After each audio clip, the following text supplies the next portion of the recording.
Okay, good afternoon. It's a great pleasure to see so many faces here on a Friday afternoon at 4:30 on Veterans Day. So thank you for coming. My name is Marcel Rindisbacher. I'm the Senior Associate Dean for Faculty and Research here. It's a great pleasure to welcome Daron Acemoglu from MIT, the Rebitzers, Jim and Bob Rebitzer, and Tim Simcoe. So to this event sponsored by Insights at Questrom, where we'll reflect about some recent books of the people here on the stage about innovation. This event is sponsored by the Technology Policy Research Initiative. That's an initiative between Questrom and the School of Law here at Boston University. And Tim is the academic lead of that, or co-lead of this initiative.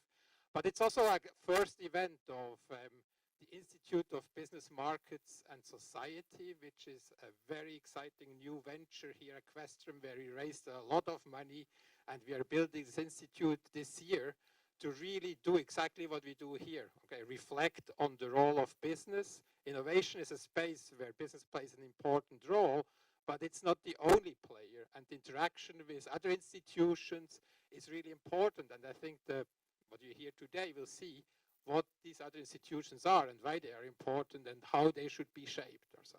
It's a real pleasure to have this event here, and I hope we have many more of these events. So we basically at Questrom think about really business to create value for the world. And I think that's also the topic of this institute. And when you read the press or so, sometimes these discussions are very shallow and superficial. And we really hope we can distinguish ourselves to be a contributor in that space that really focuses on research and also open debate and discussion. So with no further ado, Tim, take it over. Thank you, Marcel. Let me introduce our three author panelists for this afternoon's conversation. I'll start in the middle with Jim Rebitzer, who is here at Questrom. He's the Peter and Deborah Wexler Professor and the founding chair of the Department of Markets, Public Policy, and Law. Jim is also a research associate at the National Bureau of Economic Research and a fellow at the Institute for the Study of Labor. He's received lots of awards that you can find on his webpage, but I'll mention one, the Ken Arrow Award from the International Health Economics Association. To Jim's left is Bob Rebitzer, senior advisor at Manat Health and a distinguished career institute fellow at Stanford. Bob was formerly a partner in the health strategy practice at Accenture and a vice president of United Health Group. He's currently chairman of the board of El Camino Health System. And I should say Bob and Jim have co-authored the book, Why Not Better and Cheaper? And you can find copies on either side of the room. And the third panelist here to my left is Daron Acemoglu. I think it's fair to say Daron is probably one of the most influential economists of his generation. He's an institute professor at MIT, an elected fellow of the National Academy of Sciences and the American Academy of Arts and Sciences, as well as the Econometric Society. Daron's work covers a wide range of areas, including political economy, development, economic growth, technological change. Daron has written a number of books, and the one we're going to talk about today, his most recent, is entitled Power and Progress, Our 1,000-Year Struggle Over Technology and Prosperity, along with his co-author, Simon Johnson. So let me start with a question that I want to sort of also dispel any lingering questions in the audience with. Jim and Bob, you are twin brothers. I assume you've done many things together, but how is it that you decided that the thing to do right now would be to write a book together about healthcare and innovation? Well, Bob says it's my fault. The story goes like this. Bob was working as a consultant for a foundation in California to try to figure out ways to bring lower cost healthcare and lower cost healthcare innovations to underserved communities. And he started looking into it, and we talked a lot. And one day he says to me, he goes, you know, it's a shame nobody can make any money by making things cheaper in healthcare. And I said, that can't be right. That's not right. And so we talked. We talked. We argued for a couple of months. And at the end of it, I said, he kind of convinced me, and I said, I think we've got a book. So that's how it started. Okay. And so I'd love to hear the backstory of your book, Daron. So my sense, I happen to know that you've written quite a lot about innovation and economic growth, but mostly for a rather technical audience. And so is there a reason why now is the moment to write a sort of a generalist book on this particular topic, or how did you and Simon come to it? Well, I actually, there is a backstory, which is, I was drawn to economics in the first place because I wanted to understand, little did I know, but, why some countries are poor and some are rich and some are unequal. And from the very early on, I realized that's not what economics was really about at first, but so be it.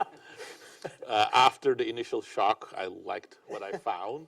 And, but then, during my dissertation, I already started going back to this issue, and that motivated the two branches of my research on political economy, sort of looking at institutional factors and technology. And then very early on, I started working on models of directed technological change, where you decide to innovate for certain factors, for certain sectors, and in certain ways. But what I didn't understand at the time was how to bring these things together, and also that, the pervasive ways in which this direction of technology distorted. And it took, many decades of, pursuing these two things in parallel and separately. When I started working on issues of automation, sort of a lot more of these things became crystallized in my mind, especially once you see the evidence mounting that automation was a major source of inequality. But why are we investing so much in automation? But then once you start thinking about this question, it becomes obvious that it's about markets, but it's also about power. And that's really the beginning of the idea that I had to find a way of bringing the issues of power and institutions and automation and directed technological change together. And it took quite a while, but ultimately, that was the process that led to this book. So can you tell people what you mean by directed technological change? Yes, absolutely. Yes. Jargon. It's one of the many faults of economists. But by directed technological change, I mean nothing more than there are decisions that agents make, choices that agents make about how, in what ways, and for whom to develop technologies. If you take, the Haber-Bosch process, which has been completely revolutionary, you can use it to create synthetic fertilizers, which we have done very successfully and probably double the carrying capacity of the planet. And we also done it to produce much more potent explosives to kill millions of people in battlefields. So that is about the direction of technology. But also whether we use AI for automation or for creating new tasks or to undermine or help democracy, those are about the direction as well. Okay. And so let me put another question to the brothers Rebitzer. In light of what Daron said, can you explain briefly what your book is about? What's the thesis and how does it relate maybe to directed technological change? Yeah, it's kind of a case in your broader study. So our book answers the question: how come healthcare doesn't get better and cheaper like the cell phones we carry? And our answer is it's too easy to create low-value innovations in healthcare, and too hard to make cost-reducing innovations profitable. And the reasons for that, in our book, are incentives, social and professional norms, and the way markets work or sometimes fail to work in healthcare. And we wrote the book because when you think about a healthcare system, there are usually three vital signs people think about. They think about the cost of the system, they think about the quality of the care, and they think about people's ability to access. And we've got issues on all three. But what we wanted to do is introduce a fourth vital sign, which is a healthy healthcare system should be producing innovations that lower the cost of care for patients and society while delivering high value. So we want to introduce a fourth vital sign. That was our motivation for writing the book. He did it. He did it. He got it. So, Explain it just like an economist. so what would be an example, right, of that, right? Like, so where is it that the vital sign, the fourth vital sign you're talking about, is pointing towards a patient that's not doing so well? Oh, there we could go. So yes, we have lots of examples, and the book is full of examples of this sort of thing. I want to start with one, which is the development of new antibiotics. Right? We have a lot of bacteria in the world, and those bacteria are evolving constantly, and our antibiotics are progressively becoming less effective. Modern medicine doesn't exist without effective antibiotics. And so you'd think that the incentive structures in our innovation system in healthcare would generate a ton of them. This should be like a great business. Is Kevin Outerson here? Okay. Anyways, so there's, it turns out it's not, right? They're almost a guaranteed money loser. And the question is, well, why does the market test for new drugs fail so badly in the case of antibiotics? And in that case, it's easy to explain. The first thing you do with new antibiotic is you don't use it. You hold it in abeyance so that when it comes necessary to use it, it's there, right? But that completely runs counter to the market-based incentives in the healthcare system. And the reason I mentioned Kevin Outerson is because he said he'd be here, but that's not why I mentioned him. I mentioned him because he has this group called CARB-X, which is dedicated to, and it's absolutely remarkable work, towards figuring out ways to sidestep this failure of the patent system. But we have a broader sense of what innovations are. It's not just stuff that you could point at and have intellectual property with. Tell them the knee story. So I do some advisory work sometimes at Stanford, and this engineer was presented to me, brilliant man, who developed a way to teach people to change their gait that could have the consequence of reducing the pressure on the knee that was kind of equivalent to losing a substantial portion, maybe 20% of your body weight. And they asked me, is this a good idea?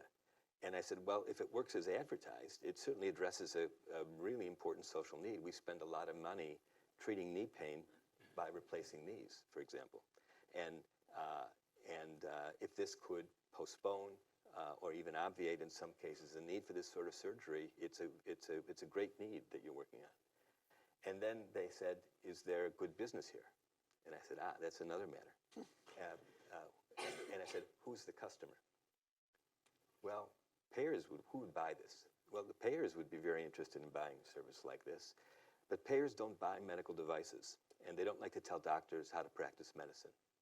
Okay, well, maybe the surgeons, the orthopedic surgeons that replace knees, they would be customers for this. Well, they'd care about an innovation like this, but they wouldn't be top of mind, because what they're really in the business is running very high volume and very complex operations to deliver knee replacements and joint replacements and other complicated surgeries to patients. So this would be kind of an afterthought. Well, maybe health systems would care about it. Well, they would care about it as human beings who care about the health of other human beings. But the most profitable line of business for most health systems, or one of the most, is orthopedic surgery. A lot of that is joint replacement. So you go down the list and you see, wow, we got an issue. In other industries, you solve the issue by creating what are called shared incentive contracts, where you can make an arrangement that if the insurer makes money, they share the savings with providers, even with patients. And then everybody kind of has interest in the innovation. But for reasons that we go through in painstaking detail in the book, those sort of contracts are really hard in healthcare. And we can go into those reasons, but I think I've talked long enough. So Daron, I guess Jim and Bob have a thesis, but people might read the book and say, okay, this is, it's a healthcare issue. But your book takes a much wider view of places where the direction of innovation, or the ability of innovation to deliver broad-based prosperity, doesn't seem to be reaching its potential. And so I guess, can you talk about why you think similar kinds of issues a rise in energy and automation of manufacturing industries in many of the other settings that you looked at in your work? Yeah, I mean, I think actually what they're talking about is brilliant because it's a clear illustration of a much more general phenomenon. And I think our thinking about technology is bracketed by two sort of half-truths, meaning that there is a little bit of truth to each of them, but they are much exaggerated. And I think this is both in the policy world, in the economics, academic world, that we tend to think that innovation is the solution to all or most problems. You know, oh, climate change, I will find AI to solve climate change, you know, or, you know, legal bias. Well, technology has to solve it. I mean, it's actually the tip of the iceberg in that we somehow think that expanding our capabilities, which successful innovation of course does, is by itself going to be a solution to human-made and human problems. And that is obviously not true. The second, that because we have fairly good experience suggesting that market incentives work in, you know, spearheading entrepreneurship or innovation, and of course central planning wasn't very successful at that, we've somehow taken it for granted that the market system gets a lot of things about innovation right. But when you think about the issue of the direction of innovation, I think there are plenty of reasons why the market will not get it right, and the healthcare is exactly one of those cases. Institutions, reimbursement policies, norms, who controls innovation, you know, who can block or distort the direction of innovation. I think those are going to be really first order concerns whenever we really are thinking about real world innovation. And I think this is just a microcosm of the general sets of issues. So when it comes to energy, for example, you know, that's a sector that's multi-trillion dollars, and it's been a hotbed of innovation. But until recently, they all went to fossil fuel. Why? Because that's the frontier technology. A lot of the leading companies in energy and oil and other areas are vested there. So why would we expect that by itself the market's suddenly going to redirect technological change towards renewables? And it didn't. We now are getting more innovation in renewables, but not because the market somehow miraculously got that right, but because there was policy changes, institutional changes, norm changes, civil society action, and a lot of subsidies. If you think about automation or the production processes, it's exactly the same thing, but I think in some sense it's even worse because some of the social consequences are harder to see, but issues of power are even more central there. I mean, you know, production is about who controls information, who controls, you know, workers or capital, and how the gains are distributed between capital, workers, managers, skilled and unskilled workers. And there are market incentives there. Market incentives do act like a propagator of information, innovation, but it's not going to get that balance right, especially all of the social consequences. Add to it, I think, a very important thing, which is relevant in healthcare, and Bob and Jim talk about it a little bit, which is innovators themselves are very powerful actors, and they have their own preoccupations, what we call vision in the book. And for example, Simon and I argue in the book that you cannot understand the quagmire that we have created in AI without understanding where AI researchers are coming from, how they got onto a bandwagon of thinking that what was very valuable in computer science and digital technologies in general was to create autonomous machine intelligence. Thanks to Alan Turing, brilliant man, but we're paying the price for that.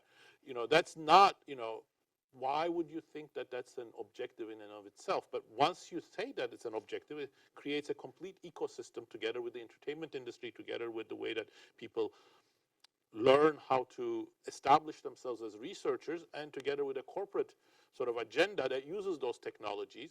But a lot of other things fall by the wayside. There are alternatives. Alternatives have sometimes been successful, but those visions and or ideologies also affect the direction of innovation in a market system. Yeah, so this was a point that I found interesting in common across the two books, was that you sort of independently seemingly came up with narrative and vision as a driver of potential problems in innovation. Yeah. So how did you guys reach that? Well, Good minds think so- alike, or fools seldom differ. I don't know.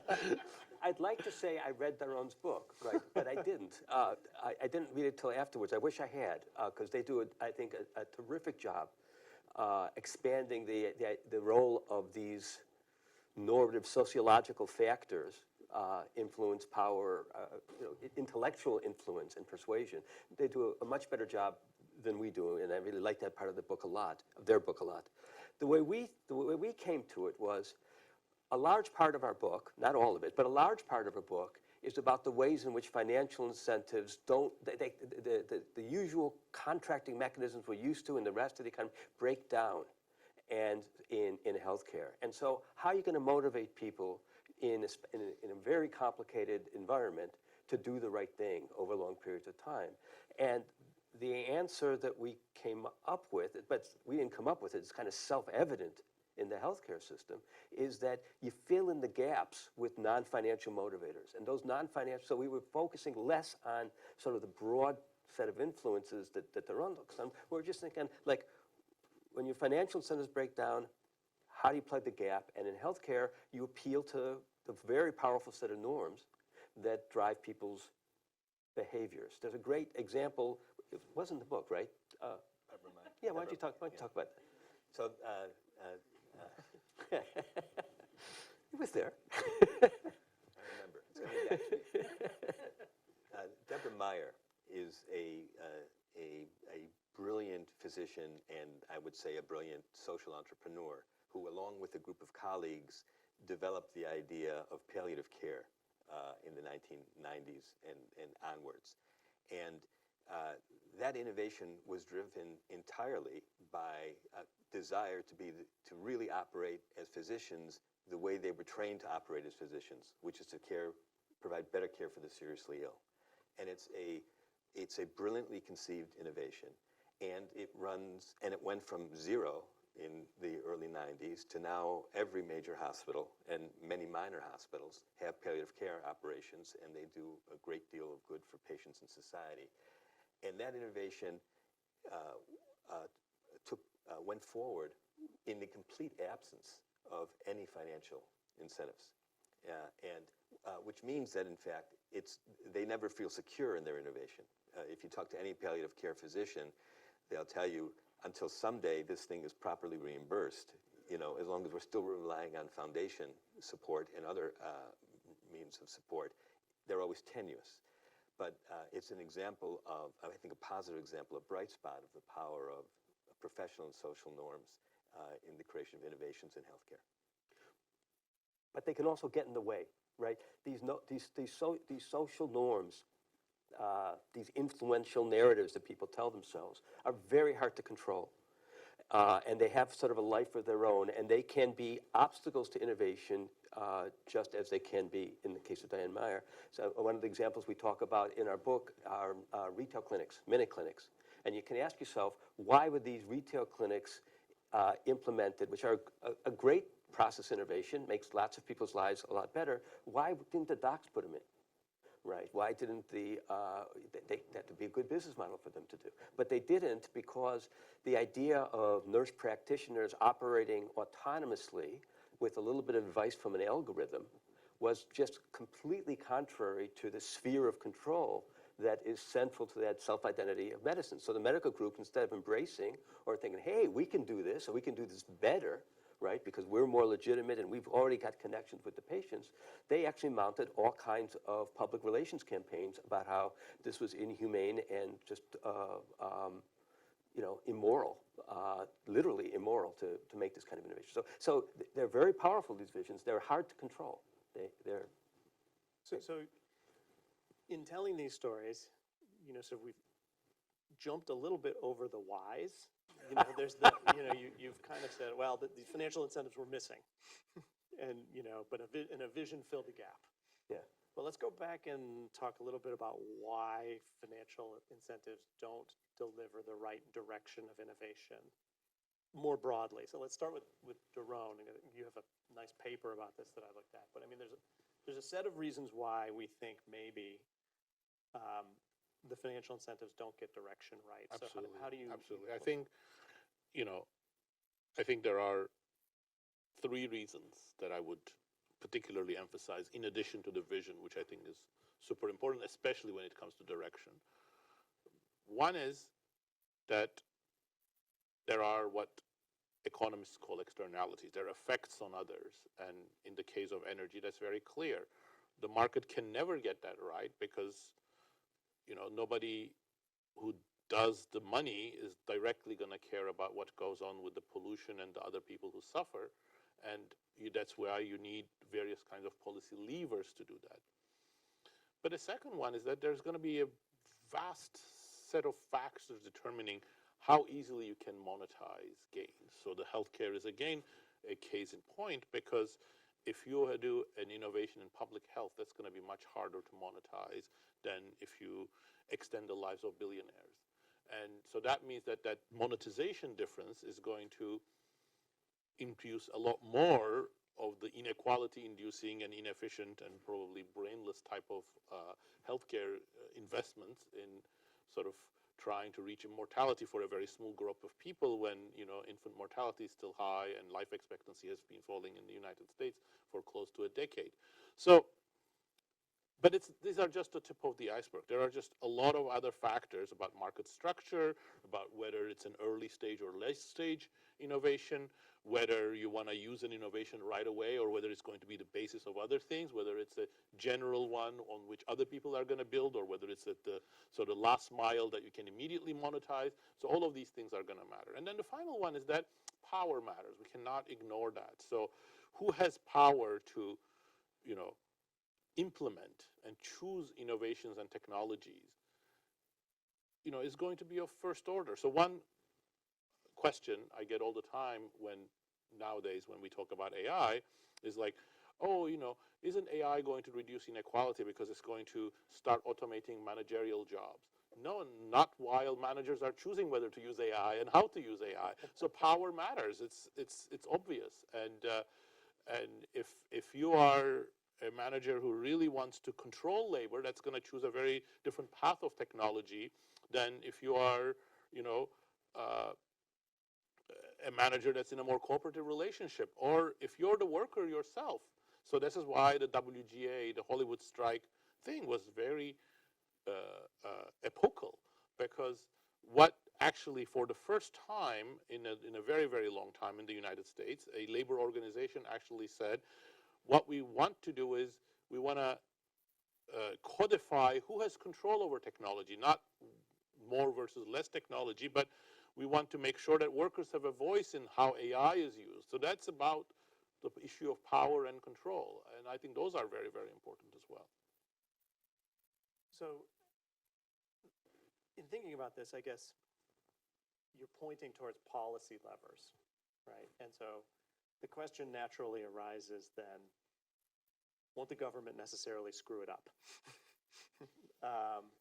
Right, so maybe I think it's fair to say innovation policy in the United States, and probably more broadly, developed countries, has focused almost entirely on just pushing more innovation out there. Right? We have levers like a patent system or R&D tax credit to just subsidize it on the view that it's good. And so I'd like to hear your thoughts about what could go right or wrong if we start telling policymakers to think about the direction too. Can I take it? Yeah, Sure, okay, let me start. I may get this wrong, and he's self-correcting. First off, yeah, the government can screw it up, just like the markets can screw it up. So if you don't like the heat, you got to stay out of the kitchen, right? Somebody's going to screw it up, and then we have to fix it again. I think that the tools are in place today for making the changes that we talk about. We already have a very sophisticated mechanism for setting the direction of biomedical research. And adjusting that mechanism is not the same as having to invest something new to support the development of vaccines or antibiotics or other underinvested. We have a really sophisticated set of incentives for providing providers and delivery systems, largely through this CMS that runs Medicare and Medicaid.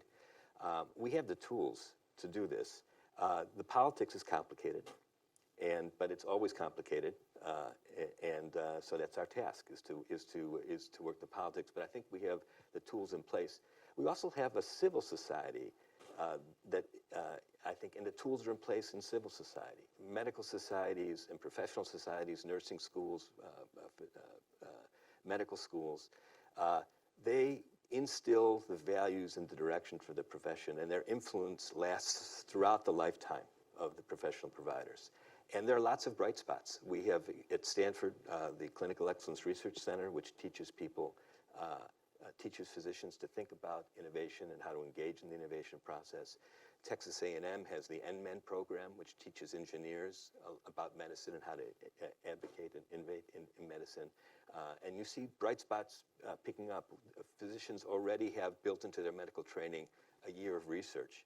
And why couldn't some of them spend some of the time focusing on the technical dimensions of innovation, but also the ethical and moral dimensions of it? Because physicians are exquisitely trained to be their patients' advocates. And we don't train them in the United States, elsewhere it's not quite so true, about their other role, which is as stewards of scarce social resources and allocations. But we could. There's no reason we couldn't. So I think we have the tools in place. It's a matter of, like it always is, of getting up in the morning and getting the job done. Yeah, I agree with most of that. But there's one thing that we have the tools in place, but they're not always sitting around where you think they are. So picking up on Daron's point about power, one of the issues we discuss in the book is that one of the barriers to innovation in healthcare are what we call switchover disruptions. We didn't invent the term. I'm now forgetting the people who did, but it's not our term. But basically, the idea is that when you're introducing sort of new processes of various sorts, what you often have to do is disrupt existing routines and processes, and that's very costly.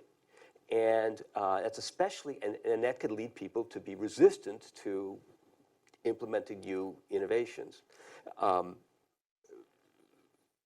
That cost of new innovations is going to be especially large when the incumbent firm has a lot of market power, is very well entrenched, because their current ongoing operations are already really profitable. They don't want to mess it up. So one way to encourage innovation using, as Bob said, the existing policy infrastructure, but you don't think of it as an innovation thing, is to sort of deal with the problem of market power in healthcare provision and in health insurance.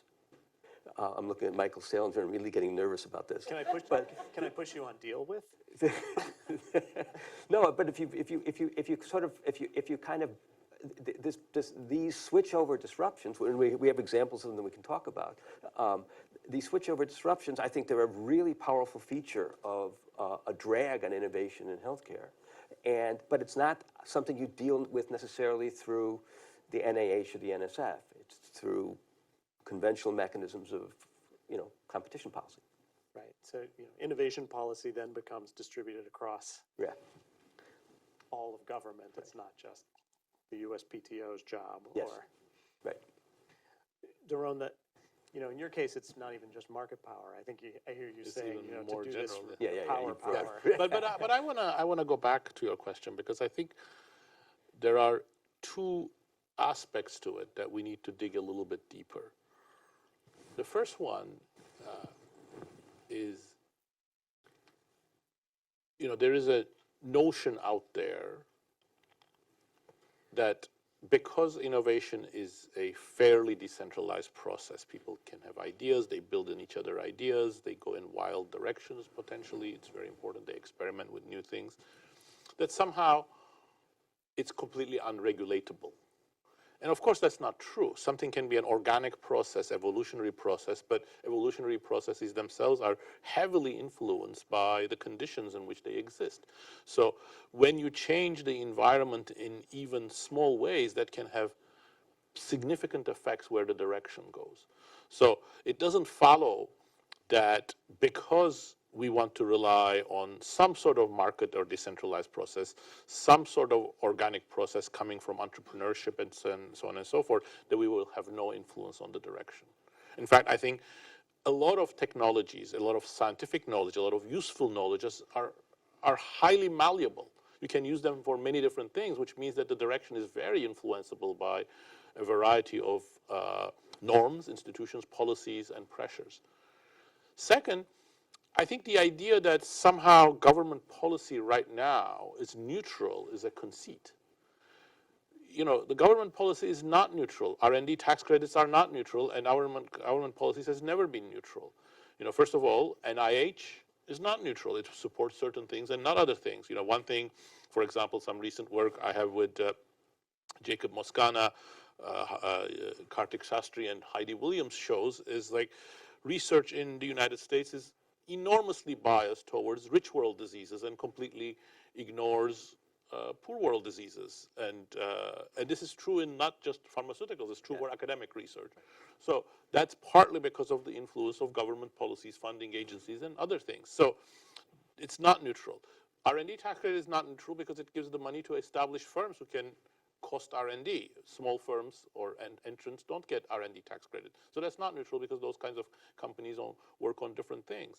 And, when the government adopts a particular mergers and acquisitions policy or antitrust policy, that's not neutral. So when we've left, the tech sector to its own Wild West ways so that Google, Facebook, Amazon, Microsoft could acquire dozens of companies and kill their technologies, that wasn't neutral. So I think redirecting technological change then means understanding in what ways our policies are affecting the direction of technology, and then developing a philosophy and developing the tools for doing that better. So saying we're not going to question how our current policies is affecting the direction for good or bad is not in any way sort of consistent with this idea that somehow we have a neutral benchmark. And I think there are many, many levers, as Bob and Jim have articulated, which we can use, and they're going to be inefficient. Everything's going to be inefficient. But again, it's a question of degree, and there are plenty of examples which shows that even small changes in the nature of the policy can have massive effects on the direction of technology. When NIH and the medical establishment was against HIV treatments, there weren't any massive investments. And then when that changed, then investments suddenly shifted into HIV, and it took a couple of years for the antiviral drugs to be developed. There were essentially no proper research in renewables, offshore wind, onshore wind, solar, until about the mid-2000s, and these technologies, these renewables, were about 20 times as expensive as fossil fuels. Then civil society action, some subsidies, regulations in California, carbon pricing in Europe. There's a massive expansion in innovation in the renewables. Now these technologies are actually cost competitive, not in everything, but in a lot of tasks they're cost competitive with oil and coal. So, you can see in practice the power of redirecting policy. And you're going to get it wrong, of course, but that doesn't mean that the baseline is not getting it wrong. So I guess I had a question prepared, sort of for you guys about, we were going to go from can we, and I think you've said we can redirect innovation, to should we, but you've already said we should. So let me ask, should we? Which is to say, we're at a business school, okay? And so there's this question about what manager's role in all of this should be. I've heard you say that the policy makers should be thinking quite carefully about ways to influence direction and whether we're setting innovation incentives, I should say, correctly for broad-based prosperity. Are managers obliged to think that way in making investments, or should they continue making investments where the money leads them?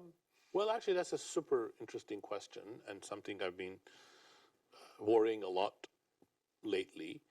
And when we say we, and this is one place where, Simon corrects me all the time, rightly, because I use we sometimes to mean we, Simon and I, when we write, we as society, or we, some abstract object. So who is the we here?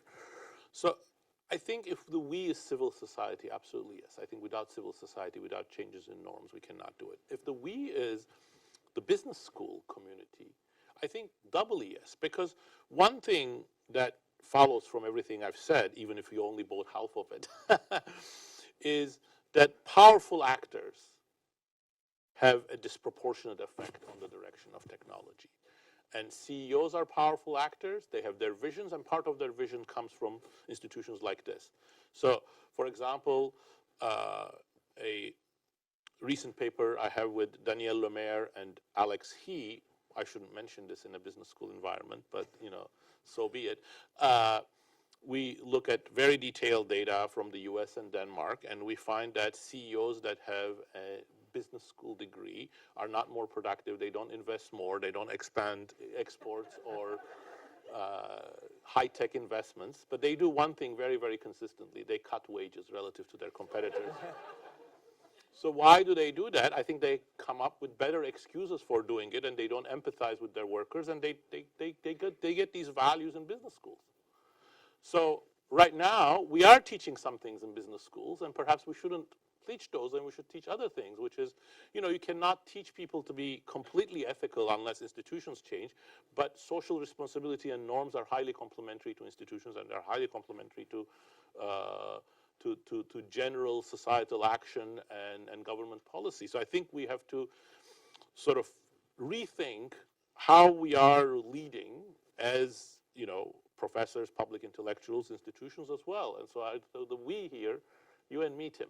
Yeah. I think that result has been replicated. I think the result was replicated on economics department graduates as well, but I'm not sure. Actually, interestingly, I was fully expecting that it would. In the US, we cannot do the econ. In Denmark, econ doesn't show the same things. But I would not absolve economists, absolutely. I'm going to hear about this for a long time.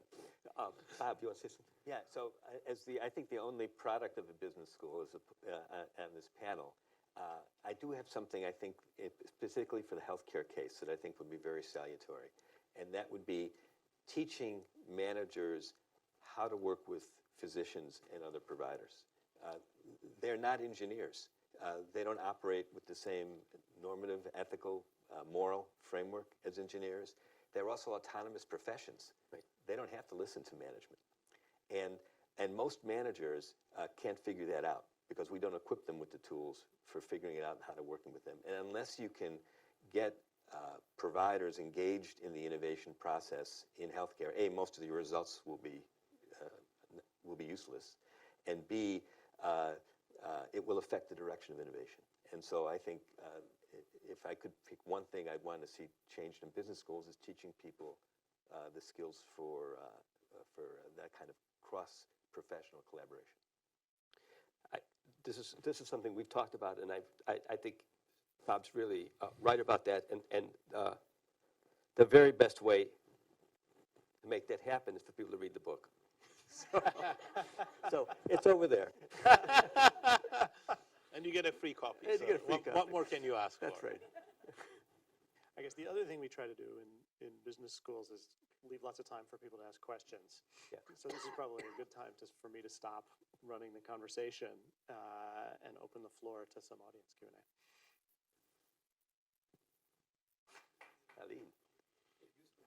I think what we're going to do, there's two mics. There's a microphone, standing mics, and you could go to either side and ask. I saw Michael already had a hand up. The mic is right behind you. Right behind you. So I can't resist this. Oh, no. But I can reliably tell my friend Jim that the message from the Bush White House to the Federal Trade Commission in 2005 was, you really need to be tough about increasing competition in the healthcare sector. And so it just gives me a kick to tell Jim that he was really, philosophically right in tune with the Republican administration. But of course, the reason they wanted to do that was they wanted to avoid addressing what were the real problems, which were the incentives in the system. And so my question to you is, you say that there aren't incentives in the system to control costs, but what I always thought and was always puzzled by was, if you look at really big employers with where their workforce is represented by really big unions, why they didn't have a mutual incentive to do something serious about restraining healthcare costs. Right. We know that real wages have not gone up, but an important reason why real wages have not gone up is because so much money has gone into paying for enhanced healthcare expenses. So there is this mutual interest. So it's not a question of power of the corporations that are trying to screw the workers. I mean, there really is this mutual interest. So why didn't that mechanism or avenue for providing efficient incentives work? We spend a lot of time on that in the book, Michael. We spend much less time on the Bush White House, but we spend a lot of time addressing that. And when I first started doing health economics, my hunch was that's where the dynamism was going to come from, right? Payers, particularly the self-insured, large private employers, are going to have the interest to drive a lot of change. And we identify 3 or 4 different important things that just make that process harder than you'd think if you weren't sort of watching how innovation actually happened in the health sector. Take the example that Bob's knee story. Okay, so you're a big employer, right? You'd like to avoid knee replacements, right? Because they cost a lot of money, right? So you teach somebody, you get your smart mechanical engineering folks to develop a way of walking that reduces need for knee replacements. But an innovation like that, you make the investment now, and the payoff is 10, 15, 20 years down the road, which is not atypical for all kinds of chronic conditions, right? But by that time, what's happened? The person's left the employer, right? Or the person's left the employer, or if they're not self-insured, the employer has switched insurers, or they've gone on to Medicare. So there's just no inherent mechanism for these chronic diseases, which are really costly, for the person who's paying for the investments now to capture the value in the future. It's a really, really hard problem that's made worse by the very fragmented nature of our health insurance system and by the fact that it's linked to labor markets. And that's only just one mechanism. There are others sort of in the book, which chapter 4 is where we talk. Can I also say something? So I think, also competition becomes much more complex when you worry about the direction of innovation. So we sometimes say, okay, we don't like monopoly because it's bad for innovation. Even that is controversial, but I think that's generally right. But if you don't do anything and just increase competition, you're going to get more of the innovation that you were getting already. If the direction is screwed up, then you're going to get more of the bad innovation. So in social media, for example, unless we have other types of regulations and kinds of things that we talk about in the book, like digital ad taxes and data regulations, if you increase competition, you're going to get even more pernicious types of exploitative social media. So I don't think competition by itself is going to be the solution to these problems.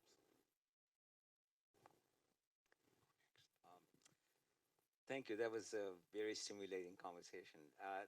One of the messages that I'm taking away is that when you think about direction of innovation particularly, the emphasis is really less on the innovation R&D side, but more on the adoption and commercialization and payment for that. So with that in mind, if you're thinking about whether it's designing a contract or an institution, or particularly public policy, should the incentives be created more on the adoption side of things? And what I had in mind is, and less on the R&D incentives. So the IRA bill that came about last year seemed to be doing that. It seems to be more directed towards less on R&D tax credits, but more on investment tax credits and production credits and so on. Is that a generalization that you would come to? No, if I can talk more generally, I think the theory, such as it is, suggests you should use both, and one is not a sufficient condition because, of course, adoption matters, and adoption transmits those incentives to innovators, but you can't just do everything on the adoption side, and it would be imperfect if the incentives in the innovation sector are distorted. So one thing, for example, some of the early work I did on environmental policy is an illustration of this. There's a view among economists, which we disagree very strongly, that what you should do in the environmental context just is introduce a carbon tax, and then the market will do the rest. And that turns out to be completely wrong, that once you model the innovation, you actually need to redirect innovation, and the carbon tax is not a sufficient instrument for that. And if you just rely on the carbon tax, you get a lot of things wrong. You get huge short-term costs, or you just don't do the enough redirection of innovation. So you have to work both at the innovation level and at the adoption or end-use level. Because the legacy institutional structures? Legacy technologies, like for example, what you need to do is you have the 100 years of internal combustion engine, huge number of innovations in coal-powered plants and oil-based innovations, including shale gas.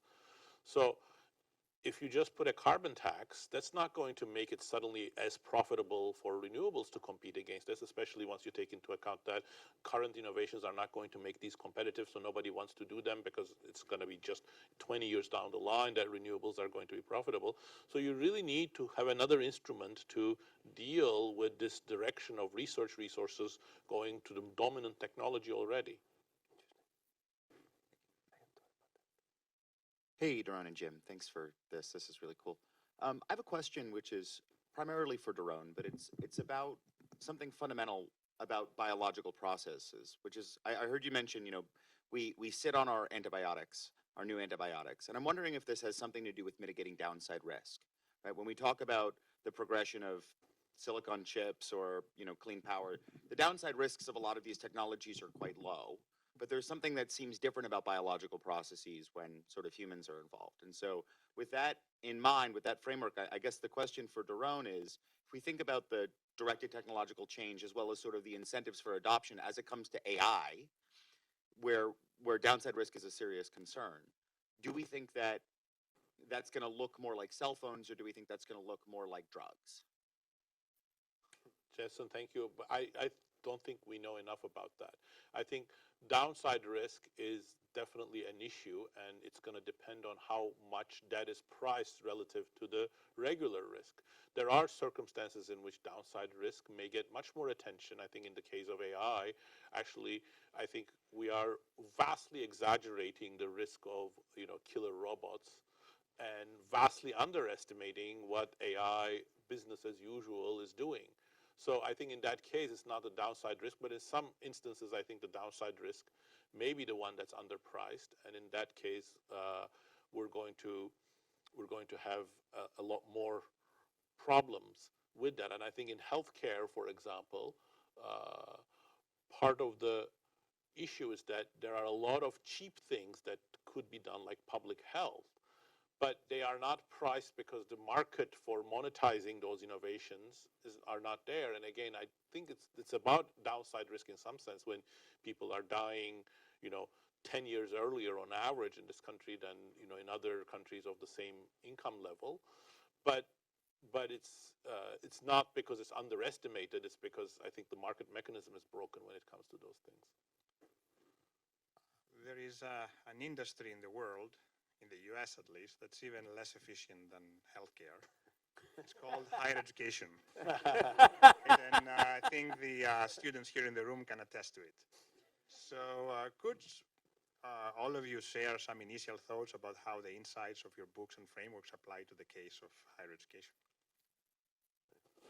How much you go? Because I don't have a clue. Okay, I don't know if this is helpful or not, but one of the things that I think higher education needs badly is slightly worse and much cheaper innovations, right? You get 85% of an MIT degree, right, at 10% of the cost or 15% of the cost. That would be a great boon to the world. Those kinds of innovations are difficult in higher education. Partly, I'm just making stuff up, but I think the reason, I think it's because of the education is intimately bound up with status competition, right? And that, things that you get cheaply are not high status things, and therefore they have a higher burden to sort of. That's the narrative. That's right. But I think there's an analogous problem in healthcare that may have something to do with Jetson's notions of downside risk, but have a lot to do, I think, with narratives that physicians and other providers operate, which is you should do your best you can for your patient. And so there's a lot of evidence that things that are slightly worse and much cheaper just don't get investigated in healthcare, right? Even though in microelectronics or automobile industry or so forth, those are terribly important innovations that often end up disrupting whole industries. So I think that might be a parallel between innovation in higher education and innovation in healthcare. So recently at the LSE at a conference, I was asked to give a dinner speech on higher education. I think I got myself into trouble. So instead, let me talk about secondary education, which is something we spend, but I think it may at least touch on some of the themes that we've already covered in a useful way, because it's something we discussed quite a bit in the book, and then since ChatGPT came out, also I've written some policy briefs on this. I think the way that we are using digital technologies, and we are on our way to use AI in education, is actually quite indicative of the distortions that we're talking about. There's a lot of investment about automated grading, automated teaching, sort of the replacement things, and then we are now in a haphazard way replacing a lot of other sources with ChatGPT and other language models. And these are probably not the best ways of dealing with our education crisis, which is much more visible. I think it's not higher education is not doing well, but in this country, secondary education is in crisis. So there is a lot of evidence, for example, that many children are left behind. They're not catching up with the material. The gap is growing, especially for children from low socioeconomic backgrounds. And there is quite a bit of evidence from education science that personalized teaching works very well with these students. But personalized teaching right now is prohibitively expensive unless you go to the most expensive private schools. But we have a way of using AI-like tools to do that. AI is, you don't need frontier innovations. It's actually existing tools are already perfectly good to provide real-time identification of which students are falling behind with which part of the curriculum and how you can change it. You need retrained workers, the educators, you need more educators, and you need this sort of human complementary use of AI. But that's exactly where the market is failing. That's not what the tech companies are interested in. It's not their vision. It's not reaching human parity. It's not the mass scale thing. And the schooling system doesn't want to hire more teachers, doesn't want to train the new teachers. So we are both at the innovation and the adoption phase in a bad equilibrium. And again, unless there is some sort of both norm and financial incentive kick, I don't think we're going to get out of it. So you're saying use the AI to complement the teachers, but use the AI rather than substitute. Exactly, but once you do that, you're going to have to hire more teachers as well, right. So that you actually, instead of one teacher teaching to a classroom of 30, now you're going to have multiple teachers so that they can immediately do the remedial thing that they see. I understand how we can, or at least they get suggestions about how we're going to reframe the question, which are the parts that people are having difficulty with for small groups. So that's a very different classroom structure, very different technology, and a very different training of teachers. And I think it would be quite revolutionary, but I don't see us going there. Hello. My question is primarily for Professor Acemoglu. Here I have my notes from a paper of yours from 2001 titled Deunionization, Technical Change, and Inequality. To briefly summarize the thesis in the paper, essentially, skill-biased technological change, which increases the relative gains to skilled workers as opposed to unskilled workers undermines collaboration within unions and thereby causes deunionization. So would you please comment on how strong the skill biases are inherent in artificial intelligence and what the implications of those are for organized labor and more broadly for value capture by workers? Thank you. Well, when you said 2001, I was afraid you were going to find a paper that I have now completely recanted. But I have not completely recanted that one. Although today I would not use the term skill bias technological change, because a lot of the automation work that I have done actually says that what we sort of used to think as like general plain vanilla skill bias technological change is actually automation that's replacing the tasks that were previously performed by low skill and middle skill workers. And in fact, looked at it from that light, automation appears empirically and theoretically as a major driver of inequality. And automation, you can also see, has been a great force against unions, because when you automate, say, welder tasks, operator tasks, assembly tasks, those were the workers that were most unionized. So now you get a double whammy. That was the point of that paper. You know, technology makes these workers earn less, but once you undermine the unions, then the union protection for them also disappears, and that really increases inequality. But in fact, there's a third channel, so it's a triple whammy. Once unions are not there, labor is not at the table. And once labor is not at the table, then worker voice is not heard when it comes to the future of technology and how technology is going to be used. And one of the ideas in the book with Simon is that having labor voice broadly, not like as a control, not as a Luddite force, but as a direction, is actually important. And if you asked us 3 years ago when we were working on the book, which one of your ideas is least likely to gain traction, I would have said that one, because labor organizations are in disarray, they have no technology policy, they are getting weaker and weaker, and the tech sector is definitely not going to listen to their voice. But showing how much of a liminal time we live in, we are already almost there. Labor organizations over the last year have become much more focused on AI. I was in Senate hearings where labor organizations are there now at the table, which is very much in contrast to the situation, a year ago. And there is some sort of rekindling of interest in labor voice and labor organizations. Will this automatically lead to a kind of a redress? I don't think so, but at least there is some social change that suggests not everything we're talking about here is pie in the sky that will always remain in the sky. So I think we have time for a last question. Thank you so much for being here. I wanted to continue a little bit of the conversation on IRA touched by the gentleman over there. So I'm from the biotech industry. I'm very much biased, and a lot of the industry folks seem to think that this is working against their favor, especially for rare disease drugs, where if you extend the indication to multiple indications, you lose the orphan drug designation. And that kind of prompts the industry to, maybe develop one drug for each indication. And from our point of view, it's probably a huge waste of resources. I'm just very curious from the economists' point of view, whether that is the right direction of, technology or innovation, or if there is something that we can do to perfect this system. Thanks. So the IRA is the Inflation Reduction Act, which is a misnomer. But and what you're referring to, I think, are the provisions in the Inflation Reduction Act that allow for negotiation over drug prices and some changes how drugs are priced.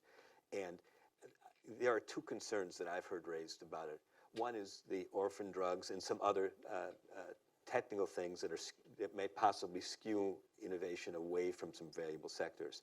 And I think you have to take those concerns seriously. And those are, if Congress were functioning more normally, those are the sort of things that you write a law and you learn what's wrong, and then you try to adjust the law and fix it. The more profound, I think, objection to the IRA is that, in general, the idea of negotiating prices will sharply reduce the incentive to innovators, and so stall the whole innovation engine in biotech. And I think that we have to see if that's the case. My instinct is that that's overblown and is more a matter of political rhetoric, framing price negotiations as price fixing and things like that. But you have to see it's a reasonable concern, because you can kill an innovation engine if you don't reward innovators sufficiently for their work. I think that we also, though, change in this area of how to incent drug prices has been a frozen field from a policy perspective for a long time. And this is a first crack that we've seen in the, I'll use the word pharma because that refers to the lobby of the pharmaceutical lobby, its grip on Congress. And I think in a moment like this, it's good to think more broadly and to say, okay, if it's possible this glacier is starting to shift a little bit, how would we like to see innovation incentives work in drug development? And I think there are a lot of proposals out there for more radical changes that this may open the door to over time. And maybe even, big changes are impossible until suddenly they're not. So I think it's time to think about, okay, well, maybe things are shifting here, and instead of quibbling over the details of the act or using it really as political rhetoric to object to the whole idea of negotiating, I think we should be thinking about broader solutions. We wrote about one such in our book. There are probably a lot of other ideas out there. Am I answering your question? Okay. Thank you very much. Can we offer a round of applause and thanks to the piece.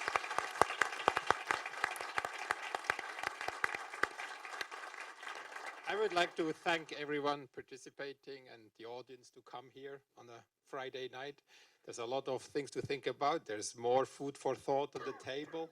So for all the people here, there are books here by these distinguished authors, and really hope we have many more such events here.